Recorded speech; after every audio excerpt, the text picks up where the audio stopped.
Hello and good morning to all of you. Today we are on lecture number 4 for class 11th. इसके पहले वाले lecture में students आपने देखा था साइंटिफिक नोटेशन के बारे में, सिग्निफिकेंट फिगर्स हम कैसे कैलकुलेट कर सकते हैं और उनका एडिशन सब्सट्रैक्शन वो सब चीजें आप ऑलरेडी देख चुके हो. In this lecture we will continue with a new topic that is laws of chemical combination. पहले तो इसको हम समझ लेते हैं, राइट? हम क्यों पढ़ रहे हैं लॉज ऑफ केमिकल कॉम्बिनेशन. देखो, सबसे जरूरी बात यह है कि आप जब भी साइंस पढ़ते हो, साइंस में कोई भी चीज पढ़ते हो, तो आपको रीजन जानना है कि why we are studying the particular thing. Whenever the atoms or molecules or any other chemical substance they undergo combination and recombination to form new products. वो कंबाइन करते हैं, ब्रेक करते हैं, रीमेक होता है और वो नए प्रोडक्ट्स को फॉर्म करते हैं, right? So there are some certain laws of chemical combination which govern such type of combinations. आप मेरी बात को समझे. इस तरह का जो भी टूटना या बनना केमिकल या केमिस्ट्री में होता है उसको गवर्न करता है, मतलब वो एक लॉज से बंधा हुआ है कि इस तरह से ये रिएक्शन होगा. कुछ साइंटिस्ट ने जो दिया है. So we have to study the certain laws. The first law is law of conservation of mass. Law of conservation of mass. देखो, क्लास 9th में आपने ऑलरेडी पढ़ा है इस बारे में. What is law of conservation of mass? In a chemical reaction, mass can neither be created nor destroyed. Chemical reaction में mass ना तो create होता है ना destroy होता है, only it changes from one form to another. इसका मतलब क्या हुआ कि जब भी कोई chemical reaction हो तो reactant का mass और product का mass दोनों क्या होना चाहिए? Equal. So let us understand with an example. Suppose that this is a balanced chemical equation. Balanced chemical equation आप जानते हो, जिसमें सेम एलिमेंट के एटम्स का नंबर रिएक्टेंट साइड में और प्रोडक्ट साइड में इक्वल होना चाहिए. Now if we see for the mass, for nitrogen you are knowing that it is 28 U. Here there are total 6 atoms of hydrogen, so it is 6U. Here 14 plus 3 17, and there are 2 molecules of ammonia, then it will be 34U. And 28U plus 6U gives you 34U. So here we are seeing that the mass of reactant is equal to mass of product. अब देखो, आप यहाँ पे भी इस chemical reaction में भी property change होती है रिएक्टेंट से जब हम प्रोडक्ट की तरफ जाते हैं. तो नाइट्रोजन गैस है ना, हाइड्रोजन भी गैस है, but ammonia exist in liquid state also, right? They have totally change property for ammonia. And nitrogen और हाइड्रोजन का इंडिविजुअल प्रॉपर्टी जो था वो पूरी तरह से क्या हो जाता है? चेंज हो जाता है when they move towards product. So what the law of conservation of mass states? It states that in any chemical reaction mass is neither created nor destroyed. In any chemical reaction mass is neither created nor destroyed. एक चीज ध्यान देना, ये आप पहले भी 9th में पढ़ चुके हो. ये जो चीजें हम लिख रहे हैं ये किस बेस पे लिख रहे हैं? According to the atomic mass of the elements. Atomic mass for one nitrogen atom it is 14. So for 2 nitrogen atom it becomes 28U. तो अगर आप ऑलरेडी इससे वेल नोन हो तो अच्छी बात है, नहीं तो आपको एक बार रिव्यू करना होगा, because in the subsequent topics of this chapter it will be important for you. Now let us move to the next law.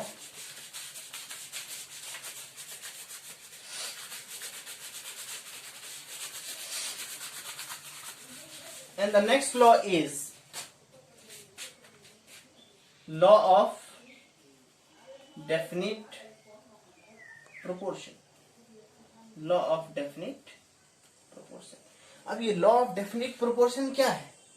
किसी भी कंपाउंड में जो एलिमेंट्स प्रेजेंट होते हैं उनका रेशियो बाय मास हमेशा फिक्स होता है. और अगर हम अंग्रेजी की भाषा में से बोले तो in a given compound the elements which are present they are present in a definite ratio by mass. तो क्या कहता है ये law? In a given compound in a given compound, the elements which are present, they are in definite ratio by mass. किसी भी compound में जो भी एलिमेंट्स प्रेजेंट होंगे उनके मास का जो रेशियो होगा वो क्या होगा, फिक्स होगा. अगेन हम एक एग्जांपल लेते हैं. Let us take one of the example. For example H2O, simple molecule. So for 2 atoms of hydrogen इसका मास कितना होता है, 2U. For 1 atom of oxygen atomic mass becomes 16U. और जब हम इसका रेशियो निकाले तो हाइड्रोजन इज टू ऑक्सीजन का रेशियो कितना आएगा, 1:8 आएगा, 2/16, राइट. अब देखो मैं लेता हूं H2O2. ध्यान से समझना मेरी बात को. क्या H2O2 और H2O का रेशियो क्या सेम आएगा क्या, नहीं, because the amount of oxygen varies here. So for hydrogen it is 2U, but for oxygen it becomes 32. So the ratio becomes 1:16, right. Now इससे क्या क्लियर होता है कि अलग अलग कंपाउंड्स के लिए जो ये रेशियो होगा, रेशियो बाय मास, वो हमेशा फिक्स होता है. If we try to disturb this ratio, the same compound will not be form. इसको एक बार और ध्यान से समझो. अगर हाइड्रोजन और ऑक्सीजन 1:8 के रेशियो में कंबाइन करेंगे तभी वो H2O बनाएंगे. ऐसा नहीं कि 1:16 में कंबाइन करोगे तब भी वो H2O ही बनाएगा. 1:16 में कंबाइन करने पे they will form hydrogen peroxide, that is H2O2. The same thing is stated in the statement that in a given compound the elements which are present, they are present in a definite ratio by mass. I hope you have understood this law also. Now let us move to the next law.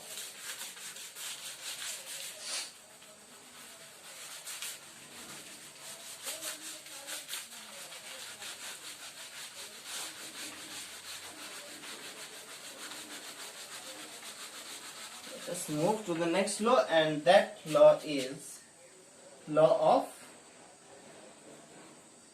multiple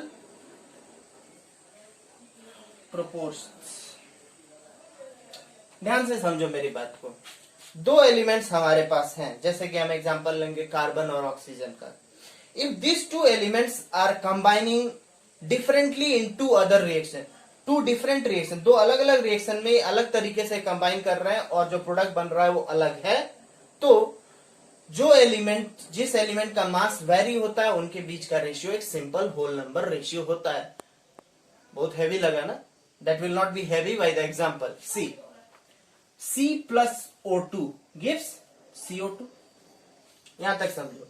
carbon oxygen से combine करके carbon dioxide बना दिया, right. Here the carbon is 12U, it is 32U, and it becomes total 12 plus 32, that is 44U. Clear? Next, C plus half O2 gives CO. Half O2 means 1 atom of oxygen, so it is 12U, it is 16U, and it will become 12 plus 16, that is 28U, right? And here it becomes 44U. अब ध्यान से समझो मेरी बात को. दो अलग अलग रिएक्शन है कि नहीं, लेकिन दोनों ही रिएक्शन में रिएक्ट करने वाला सब्सटेंस सेम है ना, carbon oxygen, carbon oxygen. But what happens, the amount is varying. One of the amount, that is amount of oxygen, is varying. This amount is fixed. Carbon का amount तो fixed है, जो very कर रहा है वो क्या है, ऑक्सीजन है. सो the amount which is varying, they bear a simple whole number ratio. अब 32/16 आप करोगे तो रेशियो कितना आएगा, 2:1, 2:1, right? Because 16 to the 32 and it becomes 2:1. Again I am saying that whenever two elements combine to form more than one product, so the mass of the element which combines with fixed mass of another element, they bear a simple whole number ratio. तो example से आपको और clear हो गया होगा. Right, see here, carbon तो same है दोनों ही रिएक्शन में, the amount of carbon is same, और ये अमाउंट क्या हो रहा है, चेंज हो रहा है. So the amount which is changing, they bear a simple whole number ratio. और ऐसा और एग्जांपल्स लेके आप इजिली समझ सकते हो, right.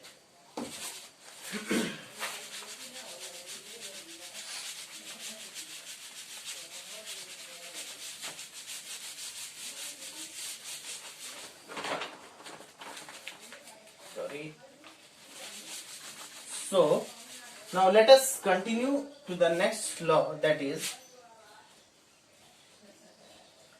Gay-Lussac's law of gaseous volumes. Gaseous volume. See what this law states. This law states that whenever gases are produced or whenever the gases are combined in a chemical reaction, then their volume की बात आ रही है, ठीक है, यहाँ मास नहीं है, then their volume bear a simple whole number ratio, right? जब भी दो या दो से ज्यादा गैसेस प्रोड्यूस होती है किसी केमिकल रिएक्शन में, then the ratio of the volume of gases have a simple whole number ratio between them. जो रेशियो बनता है वो एक सिंपल होल नंबर रेशियो बनता है, जैसे कि हाइड्रोजन और ऑक्सीजन के वॉल्यूम का ratio 100 ml to 50 ml, that is 2:1 exactly या approximately बनता है whenever they combine. So the Gay-Lussac's law of gaseous volume states that whenever the gases are produced or made to combine in a chemical reaction, their volume bears a simple whole number ratio, right? Now let us complete the set of laws, and the last law is Avogadro law. What the Avogadro law states? The fourth law is Avogadro law. Avogadro के बारे में आपने पहले भी पढ़ा है 9th में, Avogadro number. So Avogadro law states that equal volume of gases at same temperature and pressure contain equal number of molecules. Equal number of molecules. Simple सी बात है, अगर टेम्परेचर और प्रेशर का कंडीशन दो अलग अलग गैसेस के लिए सेम हो और वॉल्यूम भी सेम हो, सपोज दैट हम हाइड्रोजन और ऑक्सीजन की बात करें, H2 और O2, अगर ये भी 50 ml है और ये भी 50 ml है, then temperature and pressure is same, then they will contain this much volume of will contain equal number of molecules. ये और क्लियर होगा जब हम मोल कंसेप्ट को पढ़ेंगे. फिलहाल ये समझो कि equal volume of gases at same temperature and pressure contain equal number of molecules. So students, this much for this lecture. This lecture being somewhat short, but when we will continue in the next lecture, let us review whatever we have studied today. So the first law says that law of conservation of mass. Law of conservation of mass क्या कहता है? Reactant से product तक जाने में मास का कोई change नहीं होना चाहिए. Mass of reactant should be equal to mass of product. Only the form changes when we change from reactant to product. Law of definite proportion states that in a given compound the elements which are present, they are present in a definite ratio by mass. उनके मास का ratio क्या होता है? एक fix ratio होता है. Law of multiple proportion क्या कहता है कि अगर दो एलिमेंट्स कंबाइन करके एक से ज्यादा कंपाउंड बना रहे हैं, तो जो फिक्स्ड मास के साथ जो एलिमेंट कंबाइन कर रहा है, जिसका मास वेरी कर रहा है, उनके बीच एक सिंपल होल नंबर रेशियो बनेगा, जैसा कि हमने एग्जांपल में दिखाया, carbon dioxide and carbon monoxide. Gay-Lussac's law of gaseous volume, उसमें हमने क्या देखा? Whenever gases are produced or made to combine in a chemical reaction, they do their volume bears a simple whole number ratio. Avogadro law क्या देखा? Equal volume of gases at same temperature and pressure contain equal number of molecules.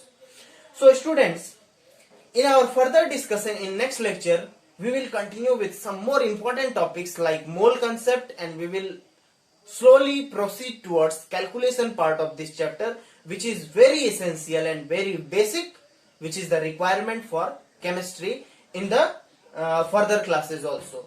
So thank you for today's lecture. I hope you have understood all the topics. Thank you and have a nice day.